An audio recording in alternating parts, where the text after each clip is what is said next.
మిత్రులందరికీ స్వాగతం. నా పేరు Padmavathi. Welcome to my channel. ఈరోజు మనం వినబోయే కథ జాస్తి రమాదేవి గారు రచించిన బంధం. ఒక చక్కని కథను వినేద్దామండి. ప్రియమైన తమ్ముడు చంద్రానికి అన్నయ్య సూర్యం దీవించి వ్రాయినది. ఇక్కడ అంతా క్షేమం. అక్కడ నువ్వు, మరదలు కాత్యాయని, పిల్లలు అందరూ క్షేమంగా ఉన్నారని తలుస్తాను. నీతో చాలా విషయాలు మాట్లాడాలి. ఈ వారంలో ఊరికి వస్తాను. వచ్చాక మాట్లాడుకుందాం. ఉంటాను మరి. ఇట్లు అన్నయ్య సూర్యం. ఆ లెటరు ఎన్నిసార్లు చదివాడో చంద్రం. కాత్యాయని వ్యంగ్యంగా అంది. ఇంకా ఏమన్నా మర్చిపోయాడా మీ అన్నయ్య? అంతా పంచుకొని వెళ్ళాడుగా. ఈ ఇల్లు గుర్తొచ్చింది కాబోలు పంచుకుందుకు అని చంద్రం మనస్సు చివుక్కుమంది. ఇన్నాళ్లకి అన్నయ్య ఉత్తరం రాశాడు. సంతోషించాల్సింది పరిశీలించక కూడా సంశయించాల్సి వస్తోంది. అన్నయ్య అంటే తనకెంతో ఇష్టం. అన్నయ్య తనను వదిలి వెళుతూ ఉంటే కాళ్ళ వేళ్ల పడ్డాడు. మొత్తం నువ్వే తీసుకో అన్నయ్య. నేను నీ దగ్గర పాలేరునైనా పర్లేదు. నీకు తోచింది ఇవ్వు అంతే. నన్నొదిలి వెళ్ళవద్దని బ్రతిమలాడాడు. అన్నయ్య విడిపించుకొని వెళ్ళిపోయాడు. పుట్టుకతో వచ్చిన బంధాన్ని తెంచుకొని అత్తగారి ఊరు వెళ్ళిపోయాడు. చాలాసార్లు తనెళ్ళి ఇంటికి వచ్చేయమని అడిగాడు. రానన్నాడు. అక్కడ వాళ్ల మర్యాద నచ్చక తను ఇంక వెళ్లడం మానుకున్నాడు. బంధువులు ఎప్పుడైనా జరిగే శుభకార్యాల్లో కలిసిన అన్నయ్య తను పొడి పొడిగా మాటలు తప్ప పెద్దగా మాట్లాడేవాడు కాదు. నాన్న అన్న ఒక్క మాట పట్టుకొని తను వదిలించుకొని ఒకే దూరంగా వెళ్ళిపోయాడు. ఏరా పెద్దోడా, చిన్నోడికి నోట్లో నాలుక లేదని నువ్వు ఎంతంటే అంతా అంటున్నాడని వాడిని పాలేర్లా చూడొద్దురా అన్నాడు నాన్న. అంతే అన్నయ్య. అన్నం తినడం మానేసి అలిగి పడుకున్నాడు. వదిన రెచ్చగొట్టింది. పుట్టింటికి దారి మళ్లించింది. అన్నయ్య ఆస్తి పంపకాలన్నాడు. ఎందరు చెప్పినా వినలేదు. అన్న అలా మారిపోతాడని అనుకోనేలేదు. ఇన్నాళ్లకి వస్తానని ఉత్తరం రాశాడు. ఈ ఉత్తరానికి ఆంతర్యం ఏమిటో అర్థం కావడం లేదు. కాత్యాయని అన్నట్టు ఈ ఇంటి కోసమా? అమ్మా నాన్నలు తన దగ్గర ఉండటంతో వారికి వచ్చిన ఆస్తిని తను అనుభవించాడు. వారి మరణానంతరం సగం ఆస్తి పంచి అన్నయ్యకి ఇచ్చేశాడు. ఇల్లు మాత్రం మనందరి గుర్తుగా నేనుంచుకుంటానని, కావాలంటే రేటు కట్టిస్తానని అంటే వద్దులే అన్నాడు అన్నయ్య. ఇప్పుడు మళ్ళీ ఆశ పుట్టుంటుందా? రకరకాల ఆలోచనలు చంద్రాన్ని ఉక్కిరిబిక్కిరి చేస్తున్నాయి. కాత్యాయనితో ఏం జరిగినా అన్నయ్యని బాధ పెట్టొద్దని హెచ్చరించాడు. తను నీలాగే, తను నాకు బావేలే నవ్విందామె. పుట్టినప్పటి నుంచి అన్నయ్య మాట వినిపిస్తే చాలు ఏడ్చేవాడు. ఊరుకునేవాడంతటా తను. అన్నయ్య బయటికి వెళ్ళిరాగానే వేలు అందిస్తే చాలు గబుక్కున పట్టుకునేవాడంట. బడికి వెళ్ళిరాగానే తనని ఒడిలో కూర్చోబెట్టుకొని బడిలో విన్న పాఠాలు, పద్యాలు, ఆటలు అన్నీ చెప్పేవాడంట అన్నయ్య. చకిలిగిలి పెట్టకపోయింది. పకపకా నవ్వేశాడంట తను. అడుగులు తన వేలు పట్టుకుంటే నేర్చుకున్నాడంట. అన్న చేయి వదిలేవా వాడు కాదంట. బడిలో వేశాక తన పక్కన అన్నయ్య ఉండాలని ఏడుస్తూ ఉంటే మధ్యలో అన్నయ్యని పిలిపించేవారంట మాస్టారు. తన కోసం నిమ్మతొనల మిఠాయిని కొనిపెట్టి ఏడవద్దు అనేవాడు. ఓసారి ఊరిలో హరికథ కాలక్షేపం జరుగుతూ ఉంటే అన్నయ్య పక్కన కనిపించలేదని బాగా ఏడ్చాడు తను. అంతా రసాభాసగా మారింది. దాసుగారు కాసేపు కథ చెప్పడం ఆపేశారు. ఇంటికి వచ్చాక అన్నయ్య బాగా కోపగించుకున్నాడు. వీళ్ళి నాతో పాటు ఎక్కడికి తీసుకెళ్లను అన్నాడు. అన్నయ్య పక్కనే పడుకునేవాడు తను. మధ్యరాత్రిలో అన్నయ్య కనబడలేదని ఇల్లంతా వెతుక్కునేవాడు. ఓరు బాబోయ్, పాస్ పోసుకోవడానికి కూడా పోనివ్వవా అంటూ విసుక్కున్న తన దారి తనదే. హైస్కూల్కి వెళ్ళాక అన్నయ్య చాలా మారిపోయాడు. తనెప్పుడూ చేయి పట్టుకోవాలనుకున్నా విసుక్కునేవాడు. ఏరా, చెయ్యి పట్టుకోకుండా నడవలేవా అనేవాడు. నువ్వే అలవాటు చేసి ఇప్పుడు నువ్వే కోప్పడతావేంట్రా, పట్టుకొని తమ్ముణ్ణి అనేది అమ్మ. ప్రతి చోటికి చెయ్యి పట్టుకొని తోకలా వస్తూ ఉంటే చిరాగ్గా ఉంటోంది నాకు. అన్నయ్య ఎందుకలా అన్నాడా అని తనకి ప్రేమ అన్నీ కొనిచ్చేవాడు. ఊళ్ళో అందరూ అన్నయ్యని తనని రామలక్ష్మణులు అనేవారు. అమ్మ ప్రతిరోజు దిష్టి తీసేది. హైస్కూల్ చదువుతో అన్నయ్య చదువు మానేసి నాన్నకి వ్యవసాయంలో తోడుగా ఉండేవాడు. తనది స్కూల్ చదువుతోనే తను మానేసి అన్నతో తను పొలానికి వెళ్ళేవాడు. నాన్న అప్పుడప్పుడు కోప్పడేవాడు. నువ్వు కాస్త నీ కాళ్ల మీద నిలబడ్డం నేర్చుకోరా, ఆ అన్న కాళ్ల మీద నిలబడతావా అనేవాడు. తనేం పట్టించుకోలేదు. అన్న దగ్గర ఉంటే చాలు, అంతే. అన్నయ్య జీవితంలో వదిన వచ్చాక కొంచెం దూరం ఏర్పడింది. పిల్లలు పుట్టాక ఆ దూరం మరింత పెరిగినా అన్న దగ్గరే ఉన్నాడనే ధైర్యం ఉండేది. మేనమామ కూతురు కాత్యాయనితో పెళ్ళయింది తనకి. చిన్నగా అగ్గిరాచుకోవడం మొదలైంది. తన భర్త పాలేరు కాదని కాత్యాయని మాట తూలింది. నాన్న అదే అనేసరికి అన్నయ్య పట్టుదలకు పోయాడు. ఆస్తి 3 ముక్కలయింది. పిల్లల పెళ్లిళ్లప్పుడు అందరూ వచ్చారు. అమ్మా నాన్నలు పోయినప్పుడు వచ్చారు. మళ్ళీ పంపకాలు జరిగాయి. చిన్నప్పటి ప్రేమంతా అన్నలో ఏమైపోయిందో మళ్ళీ కనపడలేదు. పరాయి ఇంటికి వచ్చినట్టు ఉన్నాడు. అలాగే వెళ్ళాడు.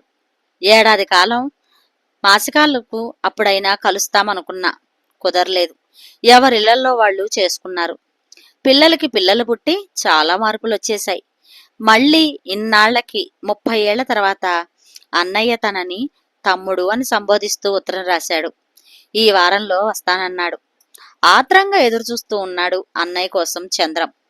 6వ రోజు సూర్యం గుమ్మంలో నిలబడి చంద్రం అని పిలిచాడు. పరుగులాంటి నడకతో బయటకొచ్చాడు చంద్రం. అన్నయ్యని చూసి గట్టిగా కౌలించుకోవాలని ఉన్నా మొహమాటంతో ఆగిపోయాడు. రా అన్నయ్య, ఆరోగ్యం బావుంటుందా? వదిన పిల్లలు ఎలా ఉన్నారు అని గబగబా అడిగేశాడు. కాత్యాయిని కాళ్ళు కడుక్కుందుకు నీళ్లందించింది. పెద్దబావా బావున్నావా అని అడిగింది. ఆ అన్నాడు సూర్యం. ఉచిత మర్యాదలు పూర్తయ్యాయి. ఏం మాట్లాడుకోవాలో ఇద్దరికీ అర్థం కావడం లేదు. తను ముందు మాట్లాడుకోవాలని ఇబ్బంది పడిందని అనుకుంది కాత్యాయిని. కాసేపు అలా పొలం వైపు వెళ్ళిరండి, నేను ఈ లోపల వంట పూర్తి చేస్తాను అంది. చంద్రం గొడుగు తీసుకుని పదన్నయ్యా, నువ్వు మన పొలం చూసి చాన్నాళ్ళయింది కదా అంటూ లేవదీశాడు. ఇద్దరూ పొలం వైపు నడిచారు. సూర్యం దారిలో ఏం మాట్లాడలేదు. ఎదురొచ్చిన వాళ్ళకి అన్నయ్య వచ్చాడు, పొలం చూద్దామని వెళుతున్నాము అని చెప్తున్నాడు చంద్రం. అన్న పక్క నడుస్తూ ఉంటే ఏదో కొత్త బలం వచ్చినట్టుగా అనిపిస్తోంది. పొలం రాగానే ఆగారు ఇద్దరు. సూర్యం కళ్లతో పొలమంతా కలయి చూశాడు. పొలం దగ్గరున్న పెద్ద వేప చెట్టు కింద ఉన్న రాతిబండని చూపించాడు చంద్రం. అన్నయ్య, ఈ బండ గుర్తుందా? నాన్న తాటి ముంజలు కొట్టదేస్తే నాకు తినడం రాదని నువ్వే వేలుతో తీసి తినిపించేవాడివి. ఇక్కడే చాలాసార్లు నాన్న కూర్చునేవాడు. నాకింకా ఈ బండ మీద నాన్న నువ్వు కూర్చున్నట్టే ఉంటుంది. బండ మీద చేత్తో తాకుతూ అన్నాడు చంద్రం. వెళదాంరా, అలసటగా ఉంది అన్నాడు సూర్యం. తిరిగి వస్తున్నప్పుడు చేను మధ్యలో ఉన్న మంచెం చూపించి చెప్పాడు చంద్రం. అన్నయ్య, ఈ మంచె మీద నిలబడి నాకు వడిసి ఎలా తిప్పాలో ఎలా వదలాలో నేర్పావు నువ్వు. సూర్యం తలూపి ముందుకు నడిచాడు. దారిలో సూర్యం ఓసారి మనం చదివిన బడి దగ్గరికి తీసుకెళ్లరా అని అడిగాడు. మనం చదివిన బడి పడిపోయిందన్నయ్య. గవర్నమెంట్ వారు పక్కా బిల్డింగ్ కట్టించారు. హై స్కూల్ కూడా చేర్చినప్పుడు అంటూ స్కూల్ వైపు తీసుకెళ్లాడు చంద్రం. స్కూల్ జరుగుతూ ఉంది. 5 నిమిషాలు చూసి వెనక్కి తిరిగారు. చంద్రం స్కూల్ ముందు ఓ ముసలమ్మ 2 గాజు సీసాల్లో తాటి తాండ్ర నిమ్మతొనల మిఠాయి అమ్మేది గుర్తుందా అని అడిగాడు సూర్యం. నా కోసం నిమ్మతొనలు కొనిచ్చేవాడివి కదన్నయ్యా. ఓ రోజు ఆ ముసలమ్మ చచ్చిపోయింది. ఎవ్వరూ ఆమె కోసం రాలేదేంట్రా? ఎవరూ లేరంటావా? ఏమో అన్నయ్య అన్నాడు చంద్రం. ఊళ్ళో వాళ్లే తీసుకెళ్లి దహనం చేస్తారు. ఎవరూ లేకుండా ఎవరూ ఉండరు కదా. ఆవిడే తన వాళ్ళని వదిలేసి ఉంటుందంటావా? ఎన్నో జ్ఞాపకాలను వదిలేసి అన్నయ్య ఆ ముసలమ్మ గురించి అన్న ఎందుకు మాట్లాడుతున్నాడో చిత్రంగా అనిపించింది. పనిలో పని రామాలయానికి కూడా వెళదాంరా అని అడిగాడు సూర్యం. అన్నయ్యని అనుసరించాడు చంద్రం. ఎవరో అర్చన చేయించుకుంటున్నారు. పూజారి పలకరింపుగా నవ్వాడు. అన్నయ్య పేరున అర్చన చేయండి అంటున్న చంద్రాన్ని వారించాడు సూర్యం. రేపు వద్దాంలేరా పద అంటూ హారతి తీసుకుని పళ్ళెంలో 10 రూపాయల నోటు వేశాడు సూర్యం. అక్కడున్న మండపం దగ్గర కాసేపు నిలబడ్డారు. ఇక్కడే కదరా హరికథలు పురాణ కాలక్షేపాలు జరిగేవి. అర్థం కాకపోయినా అర్ధరాత్రి వరకు దుప్పట్లు కప్పుకొని కూర్చునేవాళ్ళం అన్నాడు సూర్యం. ఇక్కడే నువ్వు కనపడలేదని గుక్కబెట్టి ఏడ్చానన్నయ్యా అని అన్నయ్యకి గుర్తు చెయ్యాలని ఉన్నా మళ్ళీ అన్నయ్య ఏమంటాడోనని ఊరుకున్నాడు చంద్రం. ఇద్దరూ ఇల్లు చేరారు.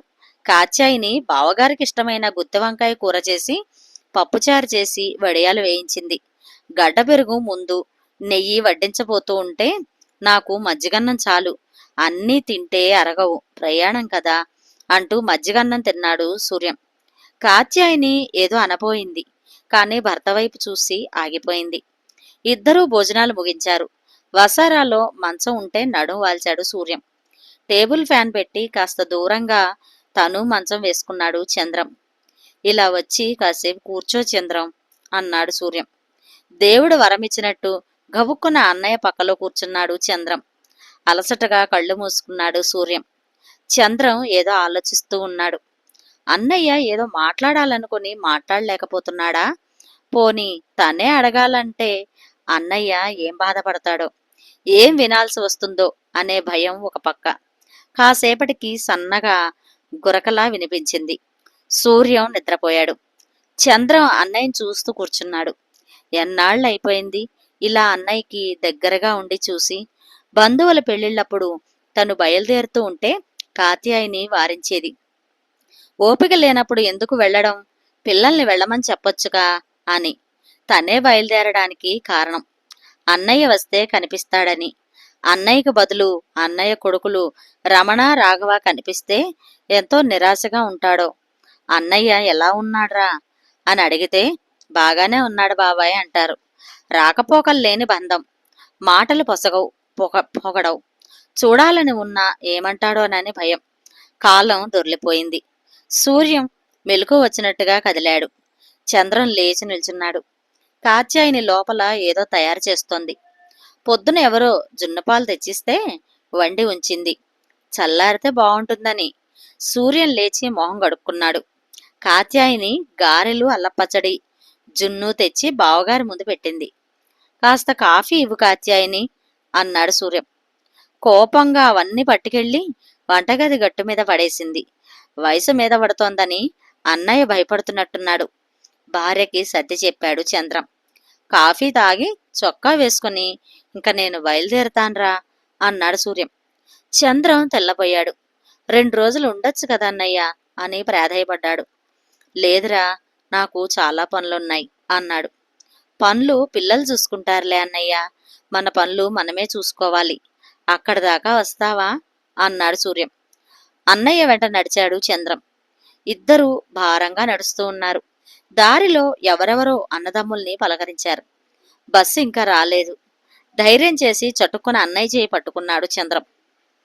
సూర్యం మాట్లాడలేదు. తమ్ముడి వైపు చూశాడు. తన చేతిలో ఉన్న తమ్ముడి చేతిని చూశాడు. అంతలో బస్సు వచ్చి ఆగింది. తమ్ముడి చేతిని చిన్నగా వదిలించుకొని బస్సు ఎక్కి సీట్లో కూర్చున్నాడు సూర్యం.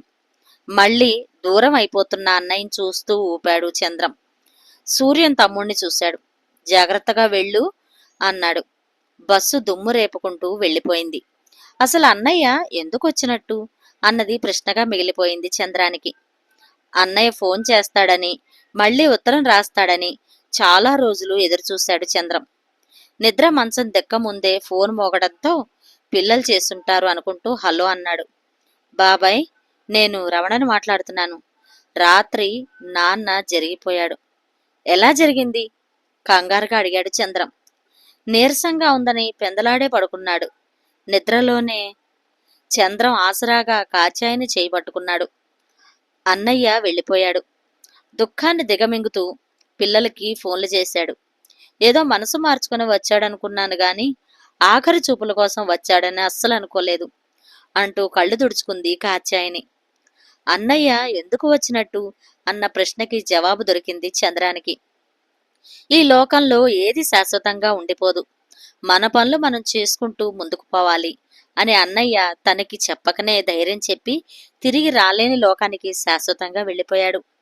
ఆఖరిసారి అన్నతో కలిసి శ్మశానం వరకు తోడుగా వెళ్లాలని భార్యను తీసుకుని బయలుదేరాడు చంద్రం. సూర్యుడు ఎప్పటిలాగే మేఘాలపై పెత్తనం చెలాయిస్తూ ఉదయించటానికి రెడీ అయిపోయాడు. ఎలా ఉంది మిత్రులు? కథ చాలా భావోద్వేగంగా ఉంది కదండి. ఈ కథ కనుక మీకు నచ్చినట్లయితే షేర్ చేసి, లైక్ చేసి, సబ్స్క్రైబ్ చేసి నన్ను ఎంకరేజ్ చేయండి. మరొక మంచి కథలో మళ్ళీ కలుస్తాను. Thank you. నమస్తే.